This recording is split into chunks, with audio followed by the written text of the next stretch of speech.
বিলাসীপাৰাৰ চিৰাকুটাত 6 দিন ধৰি এগৰাকী যুৱতী নিৰুদ্দেশ, শোকস্তব্ধ পৰিয়াল।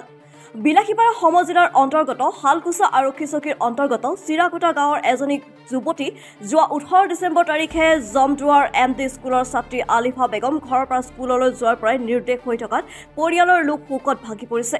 জানিব পৰা মতে চিৰাকুটা গাঁৱৰ বাসিন্দা শাহিনুৰ হকৰ জীয়েক আলিফা বেগম যোৱা 18 ডিচেম্বৰৰ পৰা নিৰুদ্দেশ হৈ আছে। পিছে সময় বাগৰাৰ লগে লগে পৰিয়ালৰ লোকে যুৱতীগৰাকীলৈ শংকিত হৈ বিভিন্ন স্থানত বিচাৰিবলৈ লয়। আজি প্ৰায় 6 দিন উকলিবলৈ লয় যদিও যুৱতীগৰাকীৰ কোনো সংসূত্ৰ উলিয়াব পৰা নাই। উপায়ন্তৰ হৈ শালকুচা আৰক্ষী চকীত এখন এজাহাৰ দাখিল কৰিছিল যদিও আজি পৰ্যন্ত সন্ধান উলিয়াব পৰা নাই। কোনোবাই যদি যুৱতীগৰাকীৰ সন্ধান পায় তেতিয়াহ'লে এই নাম্বাৰটোত যোগাযোগ কৰিব। নাম্বাৰটো হৈছে 9101555452। এই মোবাইল নাম্বাৰটোত যোগাযোগ কৰিবলৈ দৰিদ্ৰ পৰিয়ালটোৱে কাতৰেৰে অনুৰোধ জনাইছে। মোৰ ভাগিন আলিফা বেগম, বাপেৰ নাম শাহিনুৰ হক, জমদুয়াৰ পাবলিক ME স্কুলত 18 তাৰিখে গৈছিলে। তাই তাৰ পৰা নিৰ্দেশ হৈ আছে।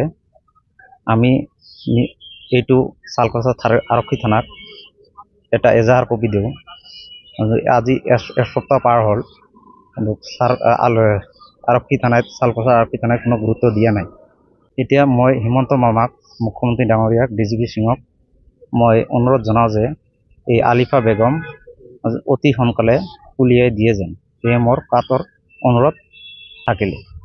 আৰু যদি কোনোবাই বিচাৰি পায়, মোৰ মোবাইল নাম্বাৰটো হ'ল 9101555452। 13 বছৰ 3 মাহ।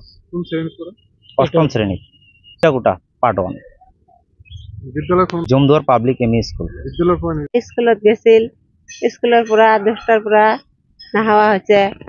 মই এতিয়া শালকুচা থানাত এজাহাৰ দিছো, মোৰ কোনো দায়িত্ব নাই, কোনো মোক বিচাৰি ওলাই দেয় নাই। কি জনাব? তোমাক জানাওঁ, মই এতিয়া মোৰ সোনকালে মোৰ ছোৱালীজনক লাগে মোক।